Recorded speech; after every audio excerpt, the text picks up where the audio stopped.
It's 10 o'clock. Good evening. You're listening to The World Tonight with James Kamarasamy.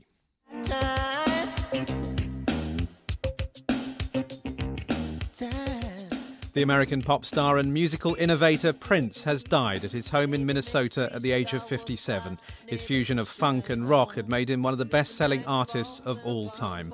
President Obama has led the tribute. He said the world had lost a creative icon. We'll hear from someone who helped Prince create his best-known albums. He could be difficult to be around. It's extremely enigmatic, but a heart like a lion. He's a brave guy, and remember him with great love and affection. Also tonight, the government says it's willing to take a 25% stake in Tata Steel's UK operations. Today is a significant step. It talks numbers to potential investors and the priority with which the government is placing the steel industry. But not everyone agrees. What we're doing right now is just putting these people onto welfare, just in a roundabout way. When you prop up dying industries, all you do is lock in capital and labour where it's unproductive. We'll also hear from the former Business Secretary, Sir Vince Cable. And as the Queen turns 90, we'll debate the future of the monarchy. That's all after the BBC News, read by Susan Ray. The American pop star Prince has died suddenly at his home in Minnesota. He was 57. Prince had been taken ill earlier this month and had cancelled concerts because of his health.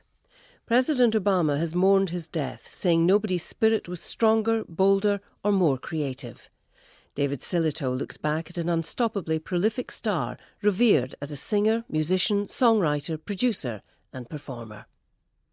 Police were called to Prince's Paisley Park compound in Minnesota, where they said they found his unresponsive body. The singer released his first album in the late 70s, and by the 80s was one of the biggest stars in pop music.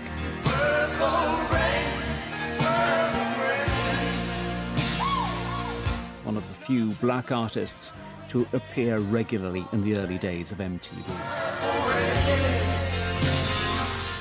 His musical output was extraordinary.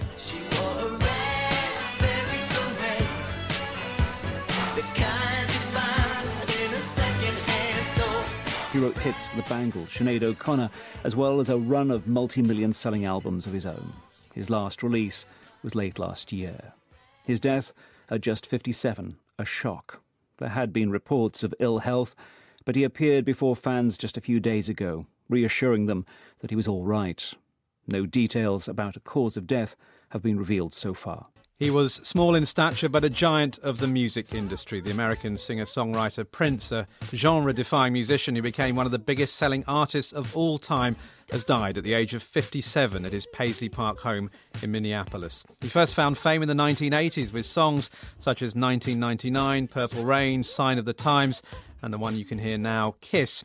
But he continued to surprise, to innovate and to reinvent himself over the years. He changed his name at one point to a symbol, at another to the artist formerly known as Prince.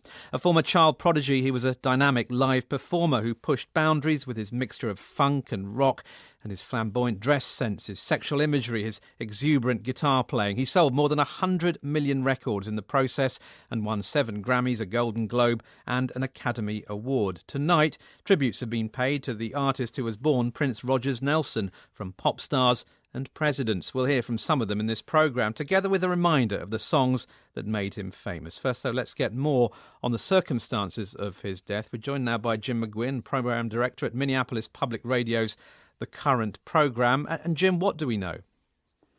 Well, right now we don't know a lot. We know that he was sick a week ago, and we know he canceled some shows in Atlanta and postponed them and then rescheduled them because he was suffering from flu symptoms. And then on his way home from Atlanta last week, his plane was diverted in Illinois, probably 100 miles or so shy of Minneapolis, and he had treatment. But then the next day, he showed up at a record store for Record Store Day and then threw a dance party at Paisley Park where he appeared, not performing, but he appeared and said to everyone that he was in good health. So it was a complete, stunning shock this morning to find out that medical attention had been called to Paisley Park and that indeed Prince had passed away. And what's the reaction been in his home city? I mean, it is overwhelming. This is one of the great icons, not just of Minnesota, but of the entire history of rock and roll. You go back 60 years, and there's only a handful of artists that you can count at the stature of Prince. It's the Beatles and the Stones and Dylan and James Brown and Madonna and U2 and Springsteen and Michael Jackson and David Bowie, and he's right there in that pack. So to lose him today, lose him so suddenly and so shockingly, it's a little bit of disbelief. And now the tributes, like you said, are pouring in from all over the world, and including President Obama. And I believe Minnesota is going to kind of turn itself out tonight, and there's going to be some tributes and celebrations in the streets of downtown Minneapolis. Jim, thanks very much. Jim McGuinn there from Minnesota Public Radio's The Current programme. Well, Susan Rogers was the sound engineer on two of Prince's best-known albums from the 1980s, from his heyday really, Purple Rain and Sign of the Times. She told me that she'd only recently met up with Wendy and Lisa, two musicians in Prince's backing band at that time, The Revolution. It was great to get reconnected and share so many stories and just marvel at how wonderful our lives have been. How great it was to be with him, and we've all done good things since then, but he was the catalyst for our careers, and we had a lot of laughs, and we talked about how enigmatic and frustrating he was, but of course how much we loved him. It was a real surprise to get the news this morning, and deeply, deeply sad.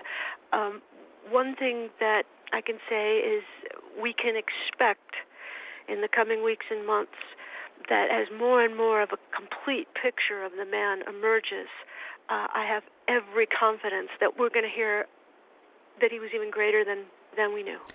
Tell me how you first came to meet him and work with him. Prince asked his management to find him an audio technician. I had been a Prince fan since he first came out, and as soon as I heard about it through the grapevine, I leapt at the chance to be interviewed by his management, and I was qualified. I was female. He liked working with women, so he hired me on the spot, and that was August of 1983. I came out to Minnesota, and the Purple Rain album was already in progress, but I contributed to about half of it and began work then as his full-time employee. What was he like to work for?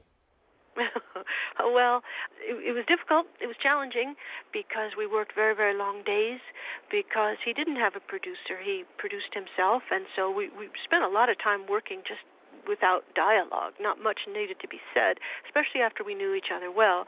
We worked very rapidly, and when we weren't touring, when we were in the studio, it was pretty constant. As you say, he liked to work with women and give them opportunities. Was that part of the reason you think he was so successful? I think the reason he was successful is he was really a very rare bird, creatively, musically. The legacy that he will leave, it's going to be an important one. The number of people he influenced, not just musically, but stylistically, those echoes are going to reverberate throughout the musical history and the social, cultural norms for a long, long time. You worked on Sign of the Times as well. Tell us about that album, because many would probably look at that as his classic album, double album that took on AIDS, took on this extraordinary song, If I Was Your Girlfriend, when he addresses someone as though he is a female friend of theirs, which was pretty unusual. At that time, it was his first record after his core band, The Revolution. So he was changing personally, and his music reflected new aesthetic choices in his look and in his lyrics and where he wanted to go musically.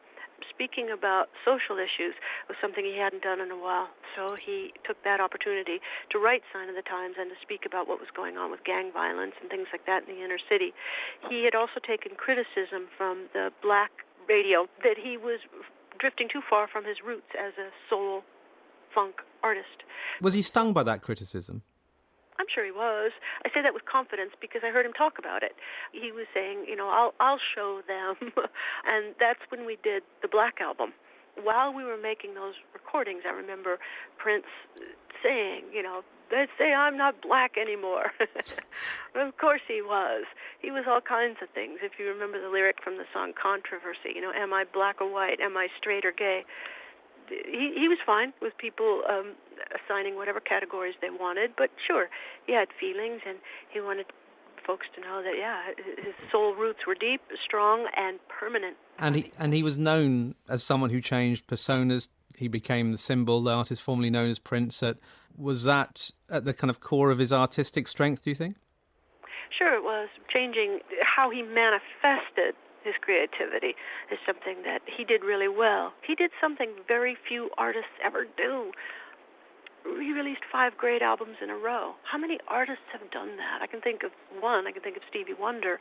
But it's pretty rare to have a creative streak that is that good for that long and that many records in sequence. How will you remember him as a friend? I'll remember something that a mutual friend of ours said, that Prince was the kind of kid that many of us would have been friends with in high school. That's how I'll remember him. He was funny, and he could be very acerbic. He could be difficult to be around. It's extremely enigmatic. It's one of his defining qualities. But a heart like a lion. He's a brave guy, and I remember him with great love and affection. That was Susan Rogers, a sound engineer on 2 of Prince's best-known albums, and we'll be hearing some of Prince's music and some of the tributes that have been paid to him throughout the programme, starting with this.